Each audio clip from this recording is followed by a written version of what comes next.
Everyone, कि सब I hope कि सब खैरियत से होंगे। मैं माम रहमान आप लोगों के लिए वीडियो लेकर आई हूँ एजुकेशन पार्ट 1 के केस पेपर के अकॉर्डिंग, ठीक है, और पेपर पैटर्न के अकॉर्डिंग भी, कि आप दोनों चीज़ों से आपको आगाह किया जा सके कि जो जो केस पेपर्स में हैं टॉपिक्स, वो पेपर पे किस तरीके से आते हैं, क्या क्या टॉपिक इम्पॉर्टेंट है। वैसे तो हम पर्सनली भी काफ़ी लोगों को बता चुके हैं, लेकिन एक मैंने कहा आप लोग के लिए एक स्पेशल वीडियो भी बना के समझा दिया जाए, ताकि आप अगर वीडियो में देखकर अगर समझते हैं ना, तो वो आपको ज़्यादा जो है ईज़िली समझ आता है। देखिए, आपकी स्क्रीन पे पेपर नज़र आ रहा होगा। ये पेपर है 2022 का, सही है।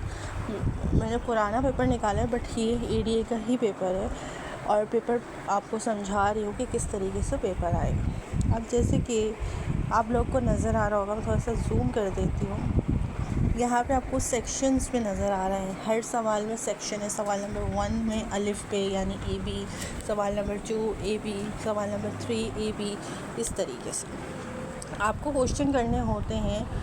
कोई भी 5 लिखा होता है, अटेम्प्ट एनी 5 क्वेश्चन, यानी कोई भी 5 क्वेश्चन करने हैं। लेकिन किस तरीके से करने हैं आपको क्वेश्चन, जैसे कि ये A B A B A B A B ऐसे के, जैसे टोटल इधर देखें 9 क्वेश्चन है। ये अक्सर लोगों को नोट लगता है कि नोट कंपलसरी है, क्योंकि क्वेश्चन में चॉइस है, तो अक्सर लोग 6 क्वेश्चन कराते हैं। अगर आप 5 क्वेश्चन और नोट करके आते हैं तो वो 6 क्वेश्चन बनते हैं। नोट भी आपके चॉइस में शामिल होता है। अब जैसे आप लोगों ने 5 क्वेश्चन अटैम्प्ट करने हैं, 8 दिए, इनमें से 5 करने हैं। या अगर आप लाइन से 5 करते हैं इधर, तो यानी हर सेक्शन, हर क्वेश्चन में जो ए बी है वो आपको कंप्लीट करना है, सॉल्व करना है, ठीक है। जैसे क्वेश्चन नंबर 1 का ए और बी दोनों करेंगे तो 20 नंबर मिलेंगे, यानी जो एक सेक्शन है उसके टोटल मार्क्स होते हैं 20, यानी 20 मार्क्स का एक क्वेश्चन। ए बी करके भी अगर आ रहा है तो उनको दोनों क्वेश्चन को मिला के 10 नंबर का भी आ सकता है, 5 और 15 नंबर का भी आ सकता है।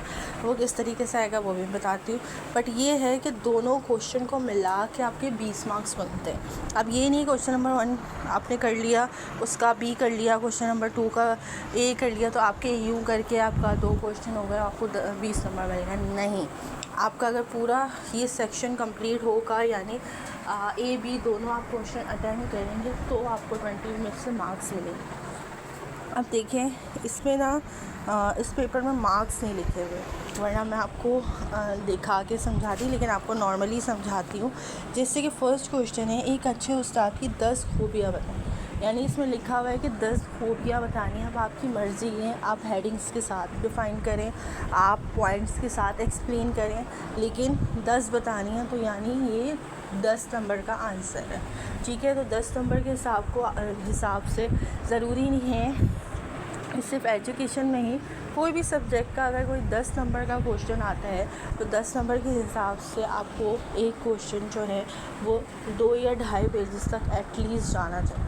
अगर 15 नंबर का आंसर है तो वो 3 साढ़े 3 पेजेस तक जाना चाहिए। अगर 20 नंबर का आंसर है तो 4 साढ़े 4 पेजेस तक आंसर लाजमी जाना चाहिए।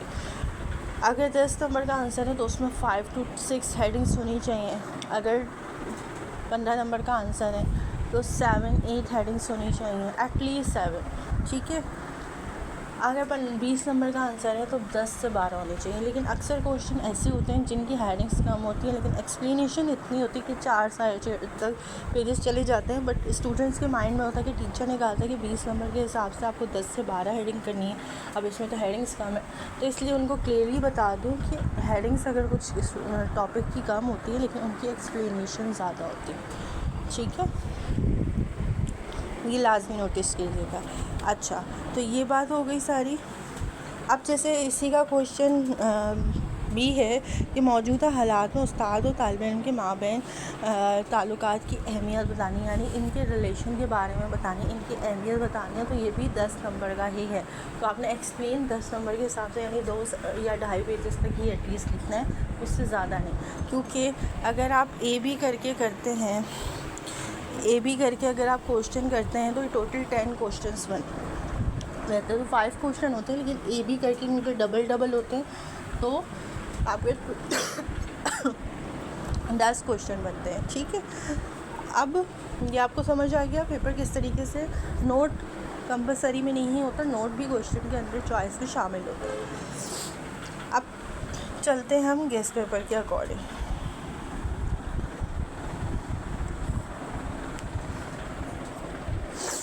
जी,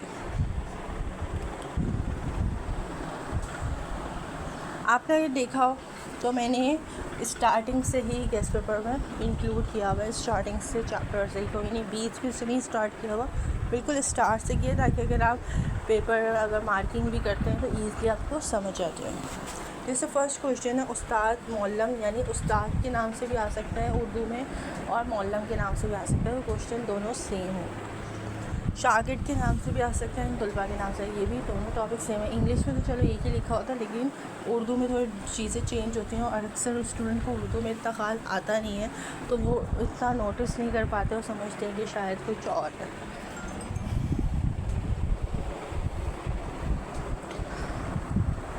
अब इसमें ये है कि उस्ताद और शागिर्द दोनों के फ़राइज़ और ज़िम्मेदारियाँ करनी हैं।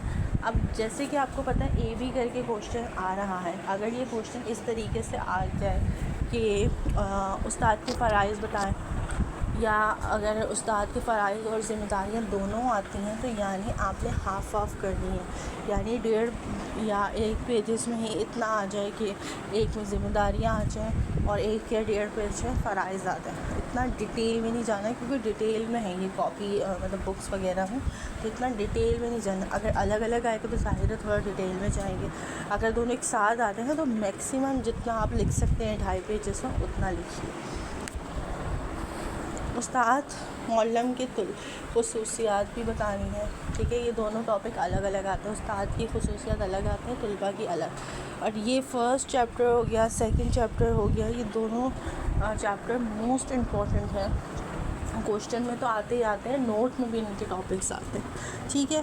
फिर आता है उस्ताद और शागिर्द के ताल्लुकात। अच्छा, ये ताल्लुकात के अकॉर्डिंग आपके क्वेश्चंस का 3 क्वेश्चंस आते हैं, ठीक है। तो तीनों आपको लाज़मी करने हैं। मैं आपको समझा देती हूँ 3 किस तरीके से आ सकते हैं। अच्छा, ये जो है मैंने अपने स्टूडेंट्स को करवाए हुए हैं आंसर्स, ठीक है। इनके टॉपिक मैंने सारे करवाए हुए हैं, मैं आपको समझा देती हूँ। उर्दू में ही कंटिन्यू करते हैं कि तालिब इल्म और उस्ताद के रिश्ते की अहमियत, ठीक है।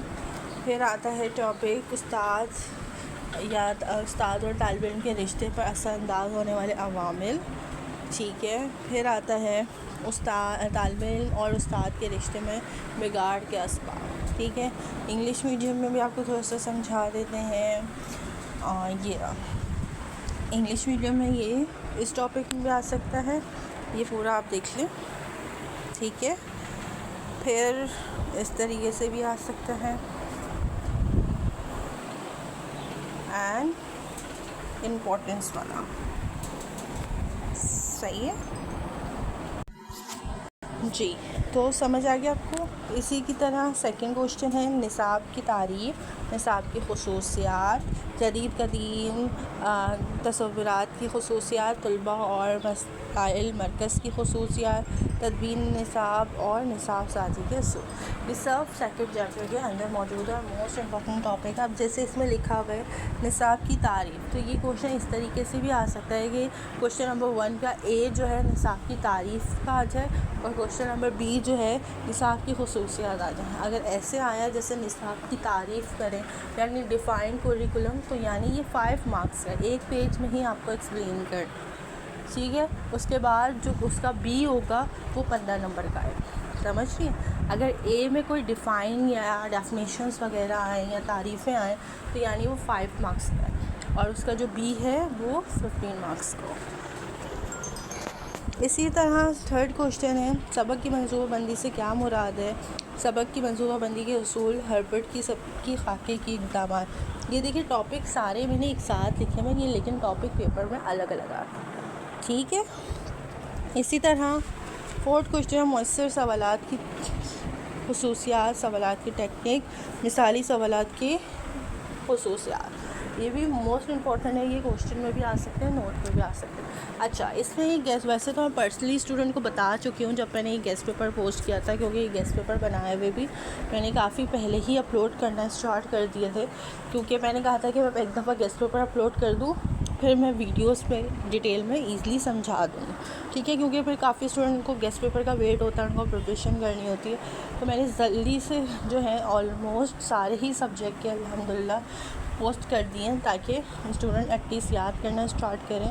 बाकी जो डिटेल की वीडियोज़ हैं तो मैं फिर डेली जो हूँ अब पोस्ट कर दिया करूँगी, कि अगर चलो पेपर पैटर्न के अकॉर्डिंग कुछ समझ नहीं आया तो वो ईज़िली समझ, ठीक है।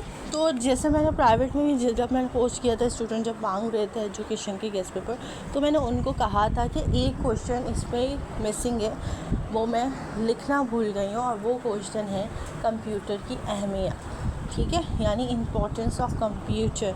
वो आपके एजुकेशन के सब्जेक्ट में है। आई थिंक वो होगा 4th या 5th चैप्टर में, मुझे कंफर्म नहीं पता, लेकिन आपकी बुक के अंदर है। वो अक्सर क्वेश्चन जो है नोट में भी दे देते हैं और क्वेश्चन में भी आता है, तो ये टॉपिक भी लाजमी कर लीजिएगा। आप लोग को इसलिए बता रही हूँ कि व्हाट्सएप पे तो काफ़ी स्टूडेंट से पूछ लिया, बट फिर भी पर्सनली अब जैसे कुछ स्टूडेंट से नहीं उनको पता चलता या नहीं समझ आती, तो इसलिए मैंने आपको कहा कि मैं आपको एक दफ़ा ही बता दूँ, ठीक है। उसके बाद आता है क्वेश्चन तालीम समी और बस्ती इमदादी अशया की अहमियत, नज़्म ज़ब्त और आज़ादी के मायने मफ़हूम बयान करें, तालीम में इसकी अहमियत, स्कूलों में नज़्म ज़ब्त कायम रखना क्यों ज़रूरी है। 7 प्रोग्राम तदरीस की खूबियाँ और ख़ामियाँ, ये खुसूसियात के अकॉर्डिंग भी आ सकती है, ठीक है। तालीम में हमने सभी सरगर्मियों की वज़ाइफ और अहमियत। 9 है सूबाई वज़ारत तालीम के इख्तियारात, फ़राइज़, इंटरमीडिएट आला सानवी तालीम। अच्छा, इंटरमीडिएट और आला सानवी बोर्ड दोनों एक ही बात है, दोनों तरीके से आ सकते हैं। तालीम के हवाले से वफाकी वज़ारत तालीम के वज़ाइफ, ठीक है। ये सारे टॉपिक और मोस्ट इम्पोर्टेंट टॉपिक है। इंशाल्लाह पूरा गेस्ट पेपर करेंगे तो इंशाल्लाह इसी से आएंगे। अच्छा, अक्सर स्टूडेंट कहते हैं मेरे सामने गेस्ट पेपर पोस्ट कर दिया तो इंशाल्लाह लगेंगे ना, तो मैं उनको सबको यही कहती हूँ कि सबसे पहले अल्लाह ताला का नाम लिया करें और फिर गेस्ट पेपर स्टार्ट करें। इंशाल्लाह फिर आपका जो गेस्ट पेपर में आपको दिया गया है इंशाल्लाह उसी से आएगा, ठीक है। सब आप स्टूडेंट जो पर्सनली मुझसे पूछते हैं उनको ये आंसर पता और वो जानते हैं कि मैं किसकी बात कर रही हूँ, ठीक है। मैं हर स्टूडेंट को यही बात बोल रही हूँ, तो आप लोगों को भी यही कहूँगी कि गेस्ट पेपर याद करने के लिए अगर आप देखते हैं कि कौन कौन से टॉपिक्स हैं, तो अगर याद नहीं है, अगर आप याद करने बैठते हैं तो एक दफ़ा आप अल्लाह ताला का नाम लेकर स्टार्ट करेंगे तो इंशाल्लाह जो आपने याद किया होगा पेपर में वही आएगा, ठीक है। इसी की तरह मैं इंग्लिश में भी बता देती हूँ। मैं अगेन बताती हूँ, एक टॉपिक इसमें मिसिंग है, कंप्यूटर की अहमियत यानी इम्पोर्टेंस ऑफ कंप्यूटर। ये भी टॉपिक इंक्लूड है, आप नोट कर लीजिएगा। बाकी आई होप कि आपको अच्छा सा समझ आ गया होगा पेपर पैटर्न और गेस्ट पेपर के अकॉर्डिंग, या कुछ और भी अगर पूछना है तो प्लीज़ लाजमी बताइएगा। मेरा नंबर ऑलरेडी गेस्ट पेपर में मौजूद होता है, आप देख सकते हैं, ठीक है। अगर आप कॉन्टैक्ट करना चाहें तो आप मुझसे कॉन्टैक्ट लाजमी कर सकते हैं। दुआओं में याद रखिएगा। मिलते हैं नेक्स्ट वीडियो के साथ, अभी के लिए इतना ही। अल्लाह हाफ़िज़।